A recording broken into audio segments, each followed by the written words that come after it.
Hello, I'm Colin Seedor, and this is the Robert First Center for the Arts at the Georgia Institute of Technology. On this stage, during the summer of the 1996 Olympic Games in Atlanta, a remarkable performance took place. It was an opera, a high-tech multimedia opera entitled StarChild. It is the work of James Oliverio, the composer in residence at Georgia Tech.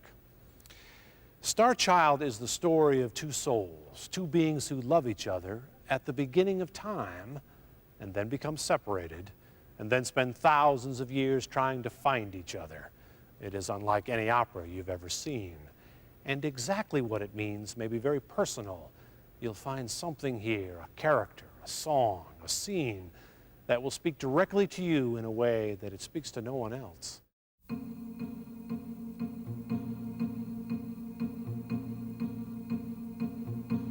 I have never stood upon the planet Earth. I have never felt the touch of a human hand. Strange patterns moving on a dark stage and a haunting voice. But what is this? What story is this? What medium? A film, a stage play, an opera? Yet I am all these things. They are made of me. Our story begins 15 years ago with this piece of crystal hanging from a window. I remember sitting at sunset one day watching light refracted through a prism hanging in the window. And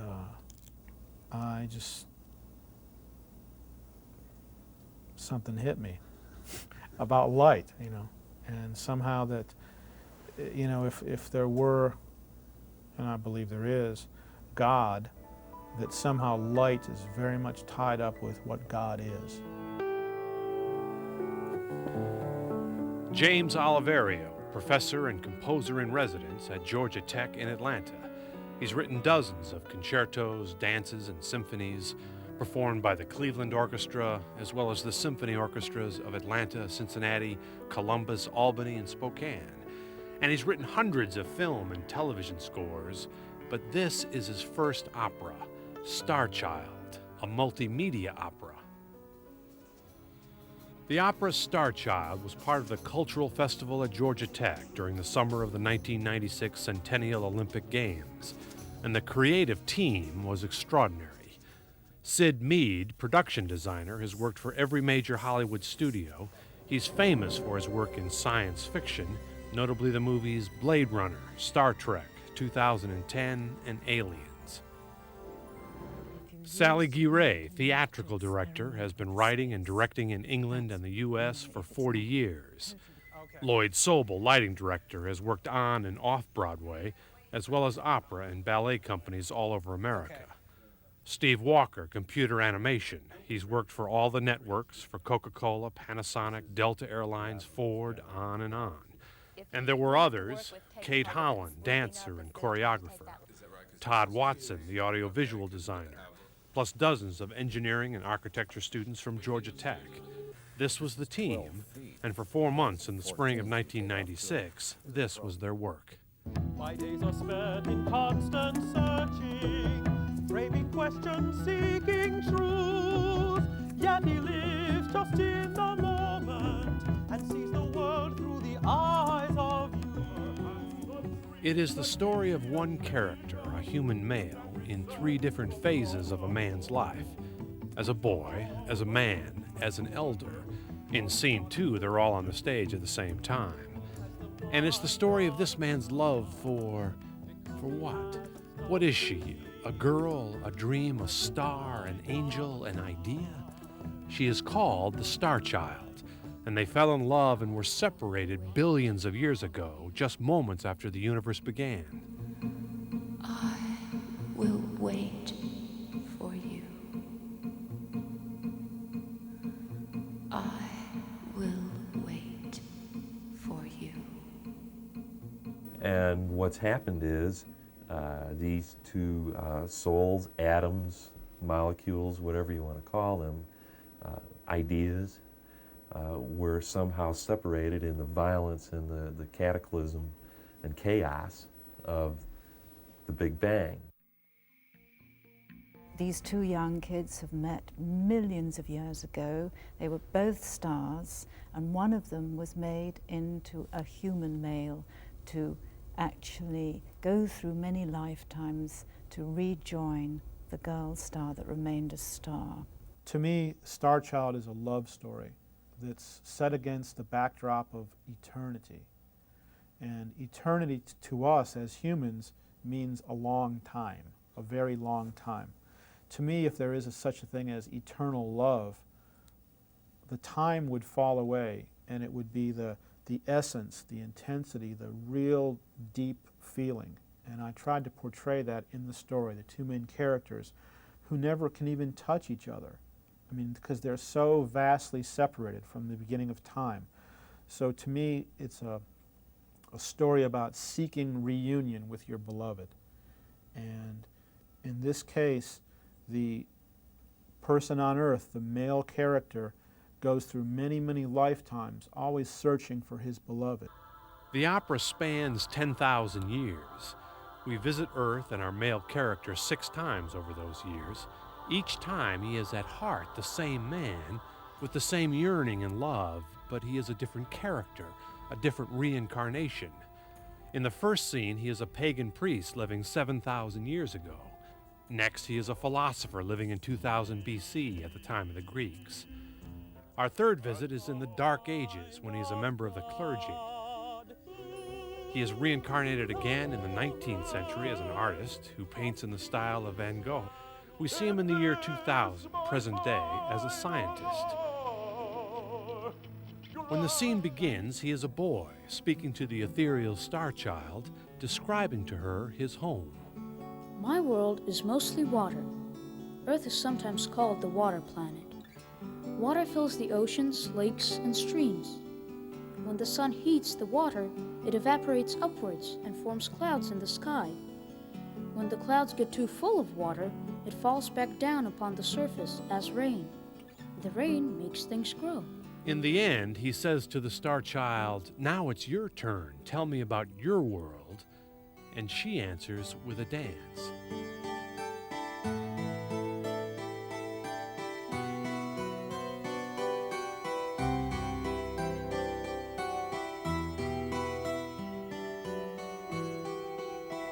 Graceful and beautiful, it looks easy, but it wasn't.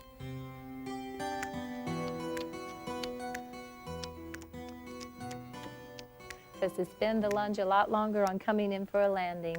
Okay, good. Keep going. The male dancer is 34-year-old Patton White, originally from Colorado. The woman is Jane Parsons, 32 years old, from New Jersey. Jane is carrying a child, by the way. On opening night, she will be 5 months pregnant. The choreographer is a dancer and veteran teacher of modern dance, Kate Holland. You're on your side and you're passing energy back and forth. When you finish that, there needs to be a moment where both of you open to the outside, and then we're going to end it by just letting you have a scoop over. Then you're going to lunge up towards the top of this thing so that you're addressing the set piece. Okay, so let's have some music. What do you say?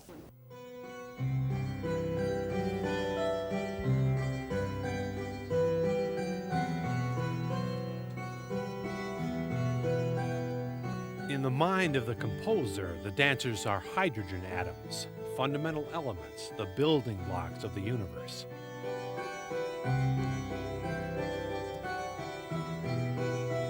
In this particular scene, the StarChild is showing us the magic of her own world. You know, so here is a being that doesn't have a physical body, but that longs to communicate with us. So what she's showing us is the fantasy of her world. Which is hydrogen and helium coming together. These are, well, yes, and that's on the molecular level, the scientific, level of this. And in dance-wise, you see two fantastic beings that come together with the joy of life that, show you this the most beautiful movement that they can bring forth. Kate says when the two dancers are on the stage, there is both beauty and a kind of energy that passes back and forth between them. Again, this is the StarChild's answer to the boy's question, who are you? What are you? Well, He doesn't know it yet, but she's a star. Her world basically consists of taking hydrogen and fusing it together into helium, which releases the energy of the starlight. And that's basically the whole deal. That's what stars basically do for hundreds of millions of years. So that dance was a means of portraying abstractly of two parts being put together into one, two hydrogen atoms coming together to make helium. So in a way, the whole scientific notion of taking two parts and putting them together into one, which is what a star is and what a star does, is a metaphor for the union of two souls.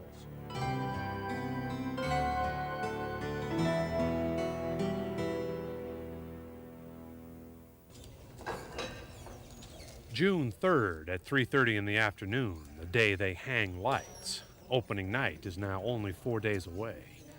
It's Lloyd Sobel's job to figure out how to light this opera, but then how complicated can it be? A few rows of lights, the colors red, yellow, blue, and white. Some get turned on, some are left off, some are dim, some are bright. It's not all that difficult, is it? Well, I don't want to hang myself by saying that it's not really, but you have to be able to visualize something and then create it in a real world. I mean, I can imagine what something should feel like, but if I take some lights and hang them in the air, can I really make that happen? And so it's part intuitive. You have to know what the equipment does, and you have to be willing to look at things in different ways. I'm not trying to just make the scenes visible to the audience.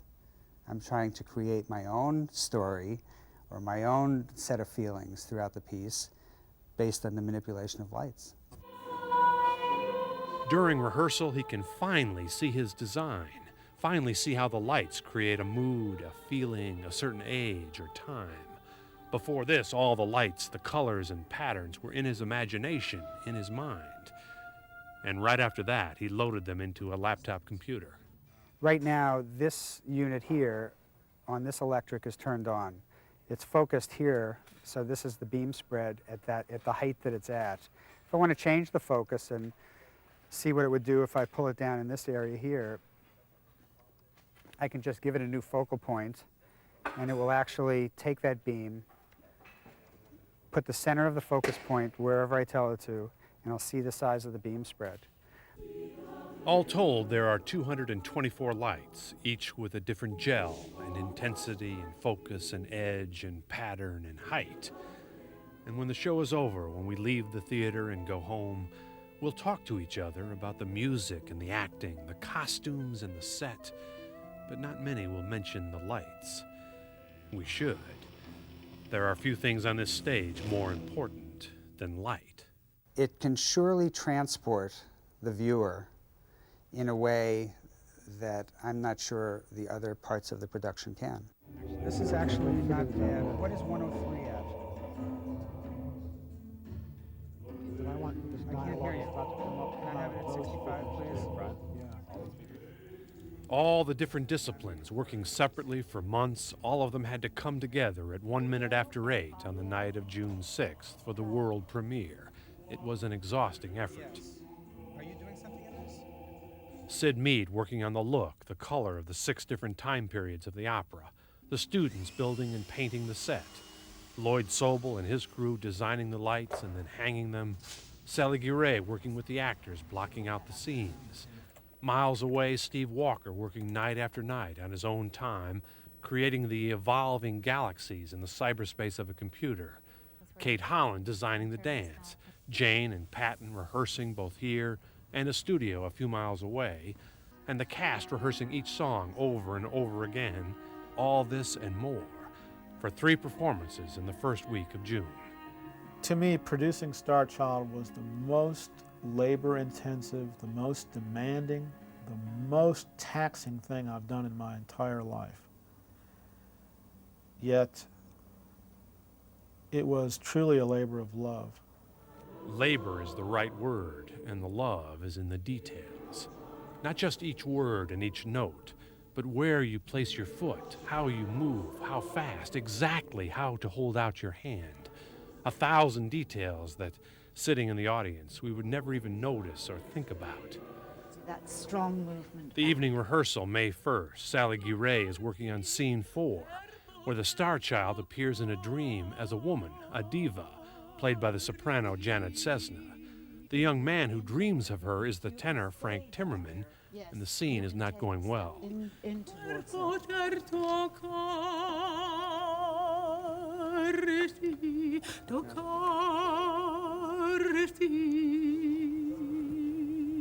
I have to see it from the auditorium. That feels awfully close to me. It's too close. What I feel is yeah. where she was as being Yes. the final thing. Yeah.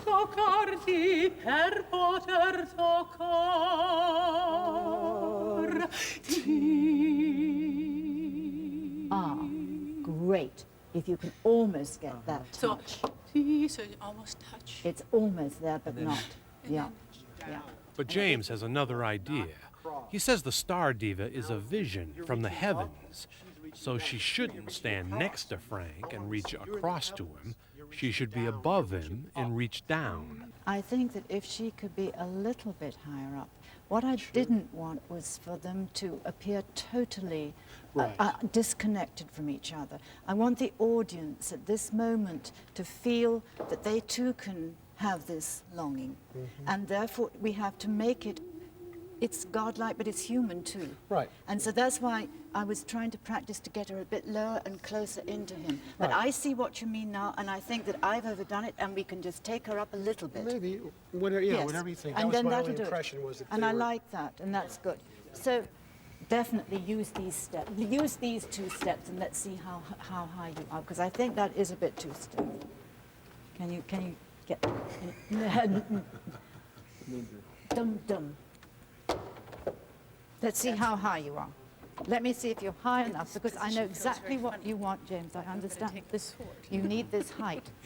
And then see that makes me want to use this arm. You want to use that arm? I'm then? saying what? Yes. What? So See this arm? How will you be able to stand to use that upstage arm? How can you? Ah. That's lovely. Now we're getting it. Now, yes, that's good. Great. Is it all that important where her hand is at any given moment? What does it matter? Because it's emotionally different how you use your body. It tells a different emotion. It even tells a different, if you put on that cigarette your hand with the palm outstretched or down. Makes a difference. It's telling a different story. It really is. This is giving, this is investigating. All this for a few seconds in the middle of an opera 90 minutes long. Why? Why work so hard on every detail, on all of it?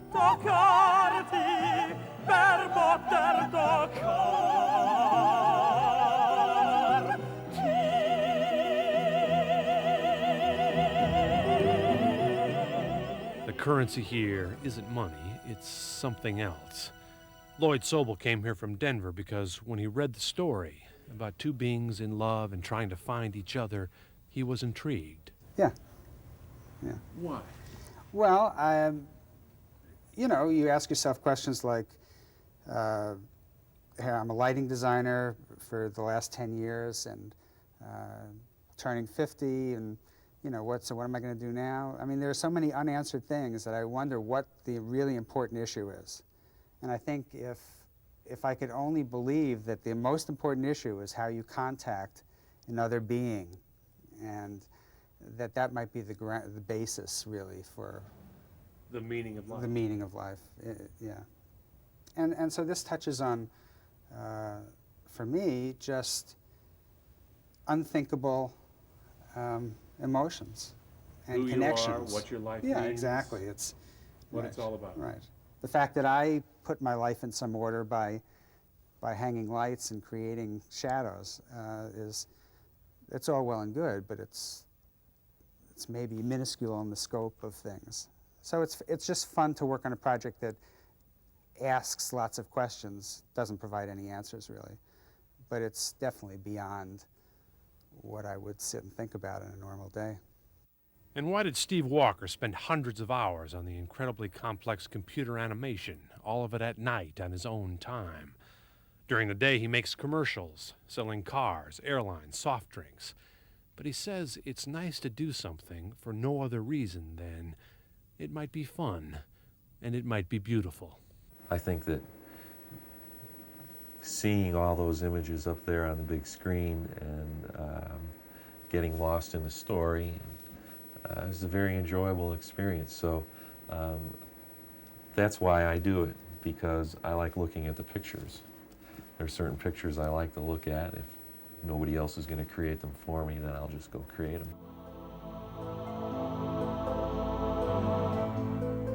And the producer, the composer, he is trying to tell a complicated story about science and religion and love and art. The scope is as big as the universe. The timeline is 10,000 years. Why? He answers with conviction. He wanted to challenge himself and us. Well, it's about time. I mean, I think that we have the capability as 21st century humans to be thinking a little deeper than the Nielsen ratings, to be thinking a little deeper than what's on the headlines tonight. I mean, it seems to me that we've got such a short attention span. I mean, TV commercials used to be 60 seconds, and then they were 30, and now they're 15, and now they're 5. What are we going to have, one-frame commercials in another 10 years? Everything's getting so fast and so chopped up that I think a lot of what's happening is not good. We're sped up so fast we don't have time to reflect, we don't have time to live. So, StarChild, the opera, poses questions and challenges us to think. The last scene, for example, it is 3,000 years into the future. My love for you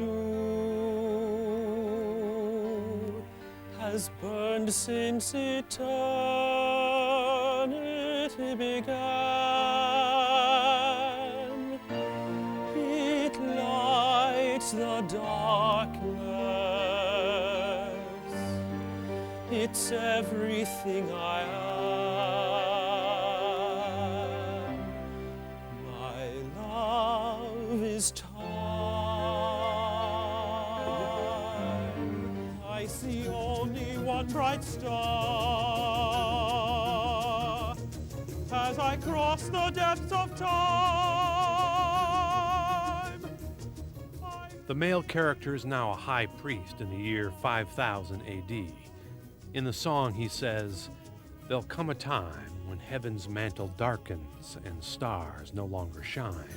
That time is now. His beloved StarChild, millions of years old, is now an aged and collapsing star.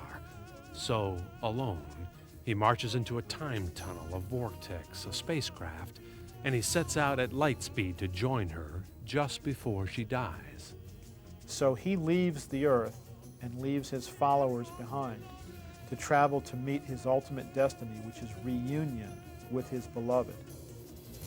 And to do that, he has to achieve light speed. Once again, I refer to light as the currency of the universe.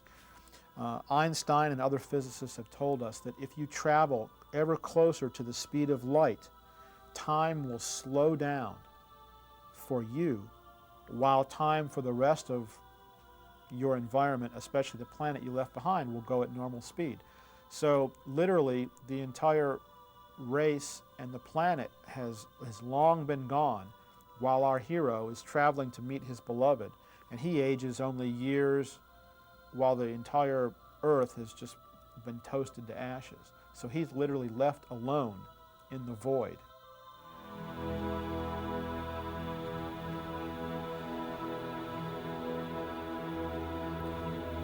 It is a dramatic ending, and when you ask all the people who built this opera what it means, they say similar things, but they use very different words.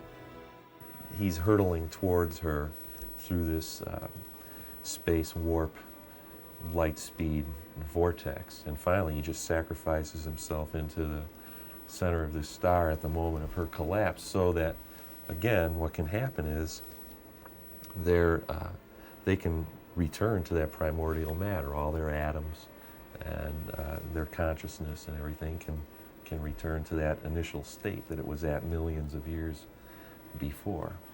the two star children are meeting as she is becoming,